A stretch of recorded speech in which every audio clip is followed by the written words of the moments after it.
할렐루야. 네, 새해 첫 주간 기도로 하나님 앞에 나와 시작하며 하나님의 뜻을 구하는 우리 성도들에게 올 한 해도 하나님의 인도하심, 돌보심, 또 동행하심이 있기를 주의 이름으로 축복합니다.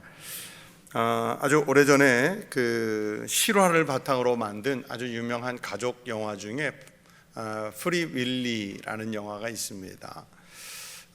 그 윌리라고 하는 슈퍼 범고래, 왜 등은 까맣고 새까맣고 배는 아주 새하얀 정말 어마어마하게 큰 그 슈퍼 범고래라고 하는데, 그 슈퍼 범고래 윌리라는 슈퍼 범고래하고 한 소년이 이 영화의 주인공입니다.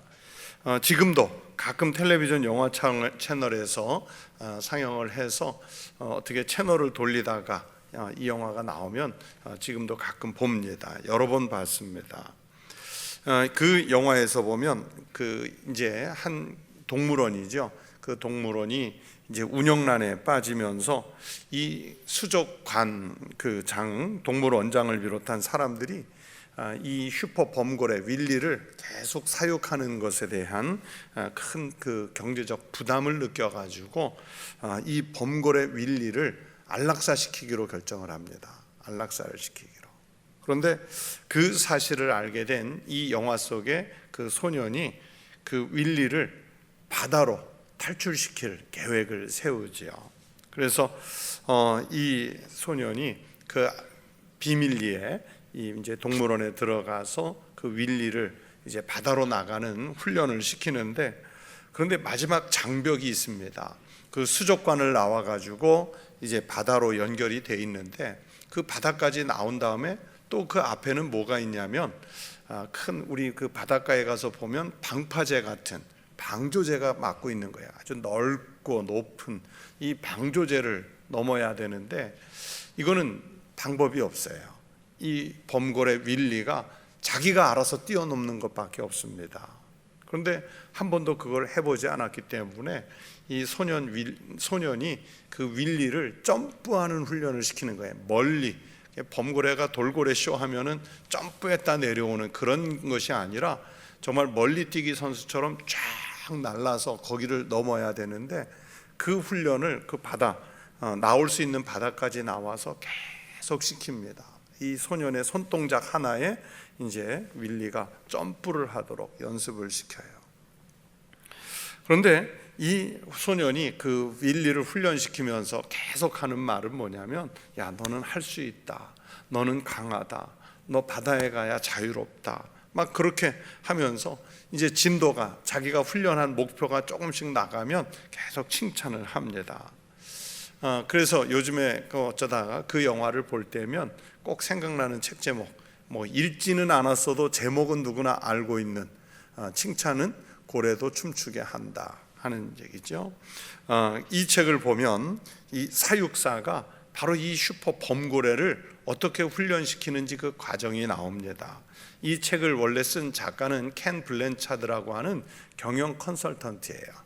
이분이 경영학을 쓰기 위해서 이 책을 쓴 건데, 그 칭찬으로 고래를 훈련시키는 그 과정을 기업을 경영할 때, 아니면 가정을 경영할 때, 아니면 사람과 사람 사이의 관계를 맺을 때 어떻게 맺어야 하느냐, 그 칭찬은 고래도 춤추게 한다라는 내용으로 이 책을 쓴 거예요. 그러니까 바로 이 책에 나오는 대로, 물론 그 소년이 이 책을 읽었다는 얘기는 아닙니다. 이 책에 나온 대로 윌리를 격려하고 칭찬해서 훈련을 잘 시켰고, 마침내 그 디데이 날 이 소년이 수족관 밖으로 나온 윌리에게 손을 아주 멋지게 해서 그 범고래가 결국 그 방조제를 날듯이 뛰어넘어서 바다로 나가는 겁니다. 그 소년의 손짓에 따라서 범고래 윌리가 점프하는 사진이 바로 그 영화의 유명한 포스터입니다. 포스터예요. 이제 정말 그 영화를 보면 제가 이렇게 아무리 제가 말도 잘 주변이 없어서 재미없지만은 영화를 보면, 특히 아이들 데리고 보면, 야, 이거 참 감동적이다, 정말 눈물이 날 만큼 아주 감동적인 그런 영화입니다. 그런데요, 여러분, 하나님은 우리를 기르시는데, 우리를 양육하시는데 그렇게 하시는 거예요. 그렇게. 오늘 본문의 말씀 중에 스바냐 3장 17절은 우리가 찬양으로 아주 유명하게 불렀던 말씀이지 않습니까? 너의 하나님 여호와가 너희 가운데 계시니 그는 구원을 베풀실 전능자이시라.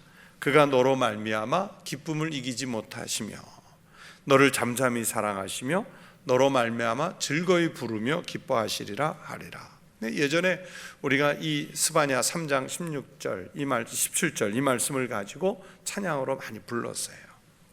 그러나 오늘 이 새벽에 제가 이 두 절의 본문 가운데 더 관심을 두는 말씀은 16절의 말씀입니다. 그날에 사람이 예루살렘에 이르기를 두려워하지 말라, 시온아 내 손을 늘어뜨리지 말라 하는 말씀이에요. 여기서 손을 늘어뜨린다 하는 이 말은 히브리어 원문으로 라파야드라는 말을 썼는데, 이 말은 손이 피곤하게 되다, 손의 맥이 풀어지다 그런 뜻이에요. 이게 어떤 뜻이냐면 사람에게 어떤 공포가, 근심이, 불안이 그냥 짓눌러서 거기에 짓눌려 가지고 손이 아래로 축 늘어진 상태, 우리나라 식대로 표현하면 어깨가 축 늘어진 상태를 말합니다. 우리가 주눅이 들면 어깨가 내려가잖아요. 그럴 때 우리가 그 어깨 내려간 사람한테 격려하는 말이 있습니다. 어깨 펴, 어깨 올려, 허리 펴 하는 말을 하잖아요. 그러니까 마음을 세우기 전에 처진 어깨부터 올리라는 거예요. 그러니까 이 본문에서 내 손을 늘어뜨리지 말라 하는 이 말씀은 두려워하지 말며 너의 두 손을 지치게 하지 말라 이런 뜻이 있습니다. 너의 두 손을 기죽게 하지 말라 이런 뜻이 있어요. 마치 어깨 펴 하는 말처럼 주눅이 든 표정을 짓지 말라는 뜻입니다.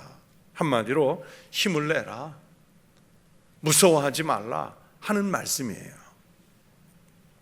여러분, 사람에게 두려움이 오고 공포가 오고 불안이 오면 아무것도 하지 않아도 기력이 소진되죠. 정상적으로 일을 할 수 없게 만듭니다. 그래서 이 본문에 늘어뜨리지 말라고 하신 이 손은 단순히 신체에 우리가 달고 있는 이 손을 말하는 것이 아니고 일을 하는 것을 의미합니다. 성경에서 보면 손이라는 말이 나오면 사람이 하는 일 또는 하나님께서 일하신다고 할 때는 하나님의 손이라는 단어를 쓰는 경우를 종종 볼 수 있습니다. 하나님이 일하시고 하나님이 하나님의 백성들을 위로하고 격려할 텐데 기죽지 마라, 위축되지 마라, 힘을 내라, 일어서라, 무서워하지 말라고 힘을 넣어주시는 거예요. 하나님은 우리에게 힘을 넣어주시는 거예요. 이게 바로 본문 말씀입니다. 그래서 종교개혁자 칼뱅은 오늘 본문 이 3장 16절의 말씀을 이렇게 해석을 했습니다. 그때에 하나님의 교회가 평온한 상태에 있게 돼서 모든 의무를 평화롭고 질서 있게 수행할 수 있게 될 것이다. 어떻게 교회가 평온한 상태가 될 수 있을까? 사람의 힘으로는 사람 개인의 마음도 그렇고 가정도 그렇고 교회도 그렇고 평온하게 만들 수가 없어요. 누가 함께 계셔야 돼요? 하나님이 함께 계셔서 그 하나님이 위로하고 그 하나님이 격려하고 그 하나님이 힘을 넣어주셔서 우리가 갖고 있는 심령 속의 불안, 두려움, 공포심, 걱정 이것을 몰아내줘야, 그래야 교회가 평온한 상태가, 가정이 평온한 상태가, 내 개인의 삶이 평온한 상태가 될 수 있다 하는 것이 바로 칼뱅의 해석입니다. 여러분, 하나님이 함께 계시면 아무리 무서운 상황이라도 극복할 수 있는데, 하나님이 함께 계시지 않으면 아무리 순탄한 길을 가도요 그 길 쉽지 않아요. 이스라엘 백성들이 광야길을 갈 때 하나님이 함께 하셨기 때문에 40년간 그 길을 갈 수 있었습니다. 만약 하나님께서 그 백성들과 함께 계시지 않았다면 40년이 아니라 4년이 아니라 4일을 버티기도 어려운 길이 그 광야길이란 말이에요. 로마 제국의 박해 속에서 성도들은 어떻게 그 무서움을 극복해낼 수 있었을까요? 공산국가에서 자행되는 상상할 수 없는 그 박해 속에서 지하교회 교인 형제 자매들은 어떻게 그 무서움을 이겨낼 수 있었을까요? 이슬람 국가에서 눌러오는 그 핍박의 공포심을 교회와 교인들은 어떻게 이겨냈고 어떻게 지금도 이겨내고 있을까요? 바로 다른 것 없습니다. 하나님이 그들과 함께 계신다는 것을 믿고 있기 때문입니다. 우리는 경험을 통해서 알 수 있죠. 사람이 공포에 휩싸이면, 두려움에 매이면 아무것도 할 수 없습니다. 중국의 유명한 관광지들, 예를 들어서 우리나라 사람이 제일 많이 간다는 장가게 이런 데 가보면 정말 길이를, 높이를 알 수 없는 그 깎아지른 절벽이 있는데, 그 깎아지른 절벽에 이렇게 중간에 허리춤에 길을 놨어요. 그렇죠? 그걸 잔도라고 그래요. 잔도. 요즘에는 우리나라에도 이 잔도가 많이 생기고 있더라고요. 근데 이 잔도를 이렇게 가다가 보면은 그 절벽 아래를 내려다보면 오금이 저려서 못 가요. 그런데 요즘은 또 뭐까지 해놨냐면 유리로 해놓은 데도 있어요. 밑이 보이라고. 그러면 거기 주저앉아서 오도 가도 옴짝달싹 못하는 사람이요, 많이 볼 수 있습니다. 많이 볼 수 있어요. 한국인 같으면 엄마 나 어떻게 막 울면서 그냥 꼼짝을 못하고 그냥 주저앉아 있어요. 아니면 그 절벽 쪽에 손을 대고서 그냥 가만히 고개 숙이고 있는 사람들. 그때 같이 간 일행이 어떻게 합니까? 옆에서 붙잡고서 하늘 보라고, 밑에 보지 말라고, 하늘 보라고. 그 눈 감고 하늘 보고 그러고서 데리고 나오는 거예요. 이 공포심은 사람의 발을 움직이지 못하게 해요. 몸을 움직이지 못하게 해요. 이 캄캄한 골목길이 무서우면 그 길에 못 들어서는 거잖아요. 사람이 물이 무서우면 그 물이 깊으냐 얕으냐에 관계없이 물에 못 들어가요. 그렇게 공포심은, 그렇게 두려움은 사람을 움직이게 못합니다. 사람의 본능이 무서우면 죽은 자처럼 무슨 일을 하려고 해도요, 손가락 하나 움직일 수가 없는 거예요. 여러분 무서운 경험이 있으신지요? 발도 떨어지지 않고 움직일 수 없는 그런 경험을 해보신 적이 있으신지요? 지금 이 선지자가 하나님의 말씀을 선포할 어간, 이때는 이스라엘 민족이 정말 가장 최악의 두려움 가운데 있는 겁니다. 전쟁의 공포로 너무 무서워서 꼼짝을 못하고 있는 그런 상황이에요. 그때 하나님이 이스라엘 민족에게 바로 선지자를 보내서 말씀으로 위로하고 격려하는 그 말씀을 주시는 것들이 선지서들입니다. 무서워하지 말라, 두려워하지 말라, 공포심을 버려라, 너의 손을 늘어뜨리지 말라, 내가 너와 함께 할 것이다. 이 말씀을 반복해서 주시는 거예요. 그렇게 하나님의 말씀이 희망이 돼서 이스라엘 민족, 더 나아가 모든 하나님의 백성을 살리시려는 뜻을 갖고 있는 것이 본문의 말씀입니다. 그렇게 우리에게도 말씀으로 생기를 불어넣어 주면 우리의 온몸에는 활력이 가득 차서 그 행동이 민첩해질 수 있어요.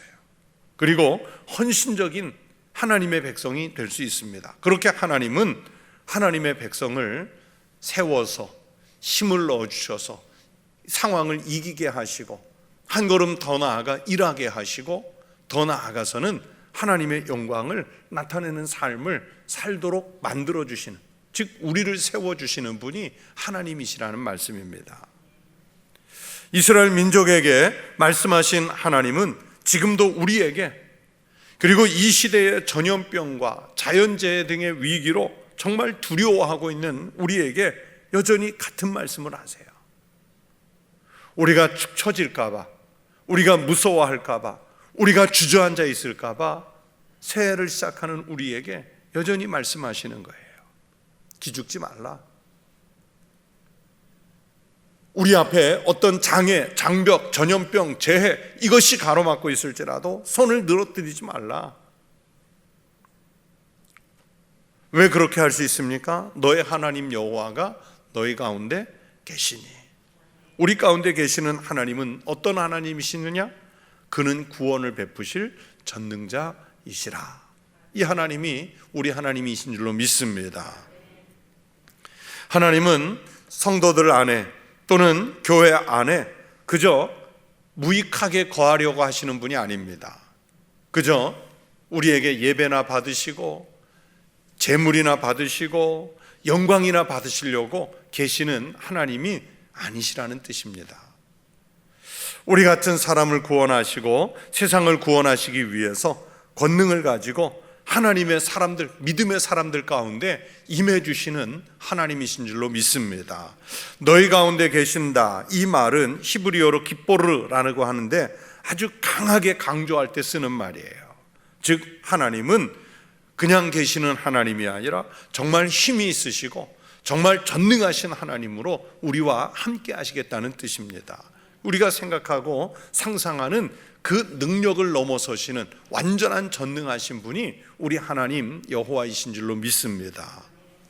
하나님은 사람을 무섭게 하시기 위해서 우리를 선택하신 것이 아니라 우리를 보존하시고 우리가 하나님의 사람으로 하나님의 교회로 바르게 역할을 하도록 하시기 위해서 자신이 가지고 있는 그 전능한 힘으로 우리 가운데 역사해 임재해 주시는 줄로 믿습니다. 그 하나님이 너로 말미암아 기쁨을 이기지 못하시며 너를 잠잠히 사랑하시며 이렇게 말씀하신 것처럼 마치 아내가 남편에게 깊이 매료돼서 그 기뻐하는 것처럼 그렇게 우리를 사랑하신다고 말씀하셨습니다. 자녀들을 잘 키우는 부모님들을 보면요, 가끔 호랑이같이 무서운 부모여서 강하게 키우는 분도 있지만 많은 경우에는 칭찬을 하고 격려하고 자율성을 많이 주는 경우들을 봅니다.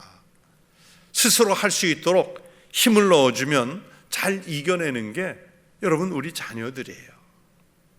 지나치게 강압적이지 않아도 힘을 주고 격려해 보면 우리가 생각한 것보다 뜻밖의 잘하는 것이 어리지만 우리 자녀들이에요.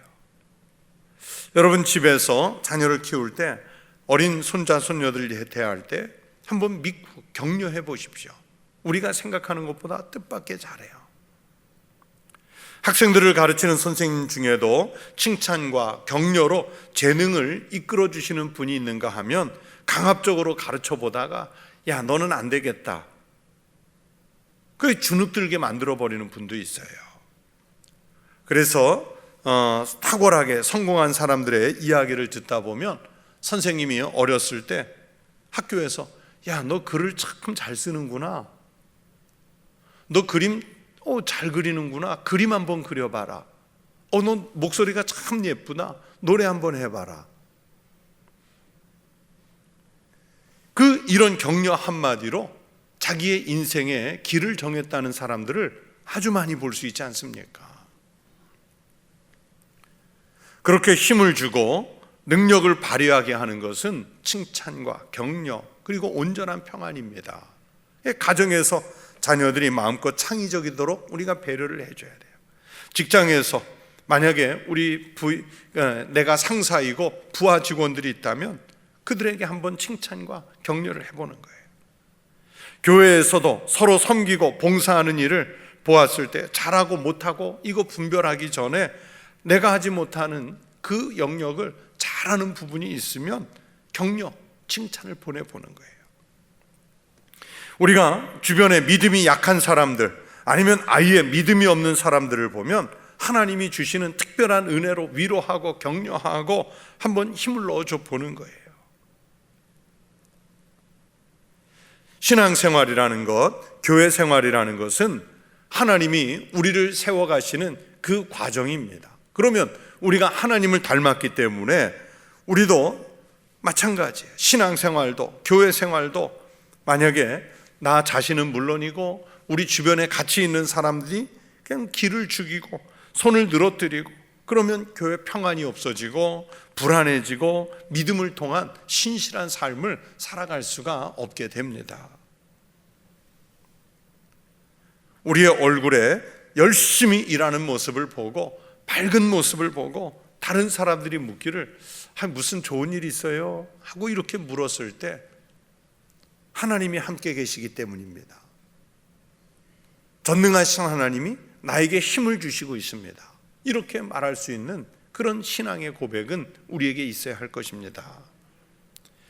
에스겔 37장에 에스겔 선지자가 마른 뼈 환상을 보는 아주 유명한 말씀이 있습니다. 정말 산더미 같이 쌓여있는 바짝 마른 뼈들, 이제는 마르다 못해서 바스러지기 직전에 아주 새까매진 그 뼈들, 그 뼈들이 짝을 맞추어서, 조합을 맞추어서 거기에 살이 붙어서, 거기에 혈관이 붙어서 생명이 되는 그 환상입니다. 이스라엘의 군대가 되는 환상이에요. 어떻게 됐습니까? 에스겔 37장 14절에 보니까 내가 또 내 영을 너희 속에 두어 너희가 살아나게 하고, 하나님의 영이 들어오시면, 즉 성령님이 들어오시면 죽었던 사람, 마른 뼈 같던 사람이, 바스러지기 직전의 사람이, 손이 축 늘어져서 더 이상 일어서 회복할 수 없을 것 같던 사람이 일어서고 살아나고 힘을 내서 하나님의 군대가 되는 그 역사를 일으켜 주시는 줄로 믿습니다. 성령께서 들어오시면 도무지 살 수 없을 것 같은 무용지물인 해골과 마른 뼈들도 살아나서 주님의 군대가 되는 것처럼, 그래서 그들이 이스라엘을 회복하는 군대가 되는 것처럼, 오늘 우리가 사는 시대가 아무리 마르고 썩어가고 부서질 것 같이 위태위태한 곳에 살지라도 하나님의 영이 들어와 성령에 사로잡힌 우리가 나가서 살면 세상은 하나님의 나라로 다시 일어서게 되는 역사가 일어날 줄로 믿습니다. 성령님의 임재하심, 생기를 하나님께서 우리에게 주시는 것은 우리를 살려서 하나님이 우리로 하여금 주의 일을 하게 하시려는 의도인 줄로 믿습니다. 믿음 생활을 한다고 하면서, 교회 안에 있다고 하면서 살았으나 죽은 것 같은 사람이 있고요, 별로 힘도 없어 보이고 재능도 없어 보이고 심한 경우에는 죽은 사람같이 보여도 하나님께서 성령을 채우시고 생기를 불어넣어 주시면 우리가 하나님으로의 사람으로서 살아갈 수 있는 힘을 얻게 될 줄로 믿습니다. 여러분은 어느 쪽의 사람입니까? 새해를 어떤 마음으로 시작하셨습니까? 그저 시간 가는 대로, 세상 변하는 대로 두 손을 늘어뜨리고 그냥 지켜만 보는 사람인가?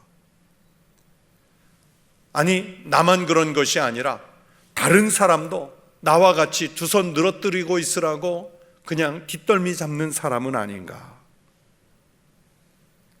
반대로 교회 밖에 삶의 자리에 가서도 활력을 넣어주는 사람인가? 아니면 아론과 훌처럼 모세의 팔을 붙잡아 올려주는 격려자인가?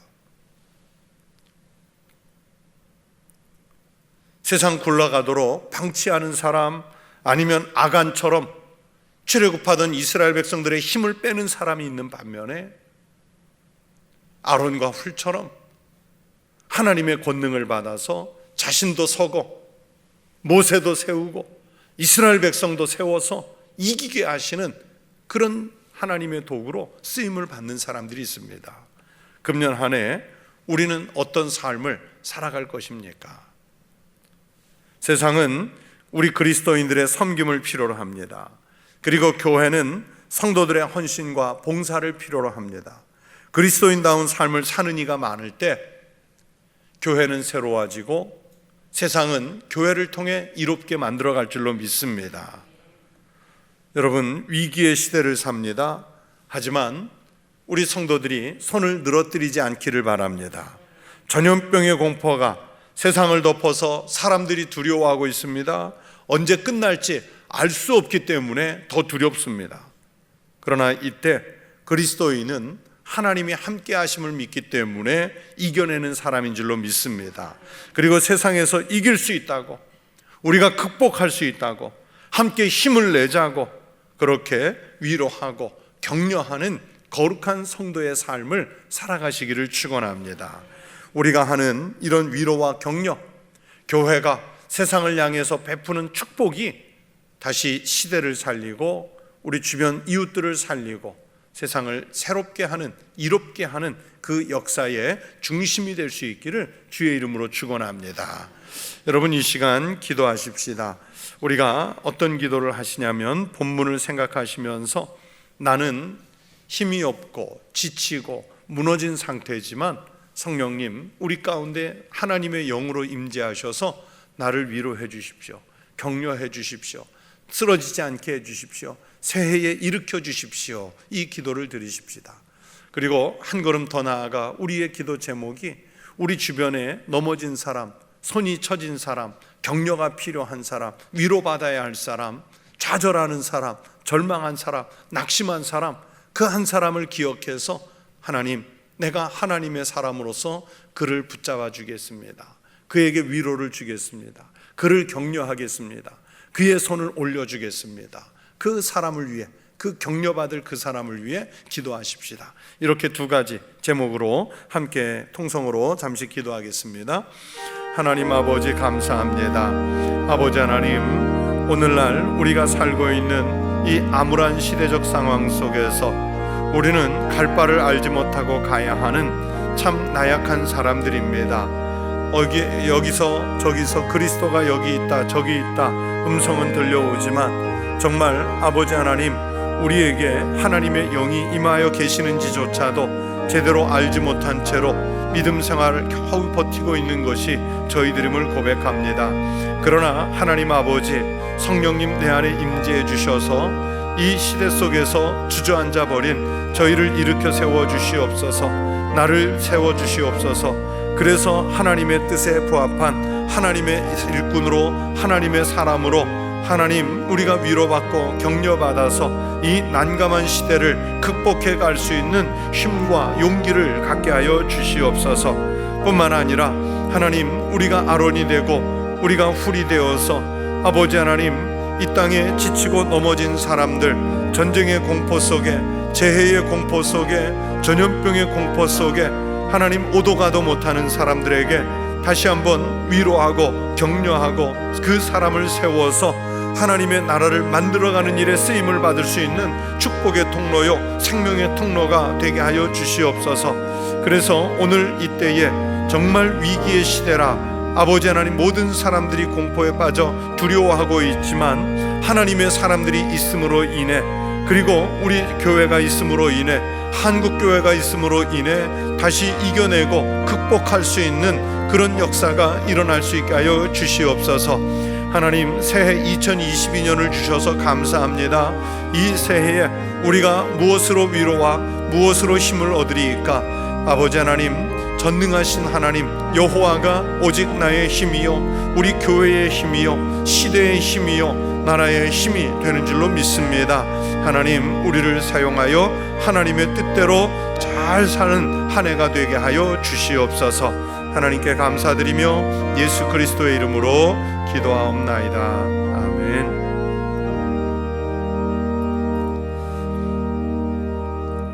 하나님 아버지, 이스라엘 백성들이 오도 가도 못하는 난감한 상황에 빠져서 어깨가 처지고 손이 늘어져 더 이상 일어설 수 없는 위기에 빠졌을 때 내 손을 늘어뜨리지 말라, 너의 하나님 여호와가 너희 가운데 계시다 말씀하셨던 그 선지자들의 음성이 오늘 이 시대를 살아가는 우리에게도 들리게 하여 주시옵소서. 우리 성도들이 마른 뼈 환상을 보게 하여 주시옵소서. 성령님, 나와 임재하셔서 동행하심을 믿게 하여 주시옵소서. 그래서 하나님 아버지, 새해에 우리가 주눅들지 않게 하여 주시옵소서. 위축되지 않게 하여 주시옵소서. 무서워하지 않게 하여 주시옵소서. 이 길을 이겨내서 하나님 잘 살아갈 수 있는 한 해가 되게 하시고, 더 나아가 나의 일어섬이 이웃들에게 용기가 되고 희망이 되고 또 다시 한번 저들을 붙잡아 생명을 살리는 역사로 일으키는 역사가 일어나게 하여 주시옵소서. 하나님 아버지, 2022년 새해가 밝았다고 하지만 여전히 우리는 또 두려움 가운데 있습니다. 난감한 가운데 있습니다. 어디에서 우리의 살 길을 찾아야 할지 알 수 없는 오리무중의 세상 속에 우리가 살고 있습니다. 그러나 하나님 아버지, 우리 그리스도인들이 가정에 있고 일터에 있고 이웃들 속에 있음으로 인해 저들이 희망을 갖게 하여 주시옵소서. 우리 청북교회가 이곳에 있음으로 인해서 이 지역사회가 또 이 시대가 다시 살아갈 용기를 내게 하여 주시옵소서. 한국교회가 이곳에 있음으로 인해서 하나님 이 시대적 위기를 이겨내고 다시 평화와 평안을 되찾을 수 있는, 그리고 전염병에서 위기를 극복할 수 있는 그런 축복이 새해에 일어날 수 있게 하여 주시옵소서. 새해를 맞아 기도하는 우리 성도들의 모든 기도의 제목을 하나님께서 들으시고 연락하여 주시옵소서. 한 해가 다 가기 전에 연초부터 연말까지 온전히 하나님의 인도를 따라 살 수 있도록 하나님의 계명, 하나님의 명령에 순종하여 살아가는 하나님의 백성들이 되게 하여 주시옵소서. 하나님, 새벽을 깨워 첫 주간을 기도로 시작하는 우리 성도들에게 모자라지 않는 하늘의 복을 충만하게 채워 주시옵소서. 감사드리며 예수 그리스도의 이름으로 기도하옵나이다. 아멘. 우리 주님 예수 그리스도의 은혜와 아버지 하나님의 극진하신 사랑과 성령님의 교제와 교통하심이 이제 손을 늘어뜨리지 않고 하나님이 우리 가운데 임하셔서 그 주시는 용기로 새해를 이겨가며 살기로, 위기를 극복하며 살기로, 불안을 떨쳐내고 살기로 그 심령에 다짐하는 우리 성도들 위에, 그 가정 위에, 일터 위에, 우리 교회 위에, 한국교회 위에, 그리고 한 해를 살아가는 모든 시간들 속에 영원토록 함께 하시기를 간절히 축원하옵나이다. 아멘.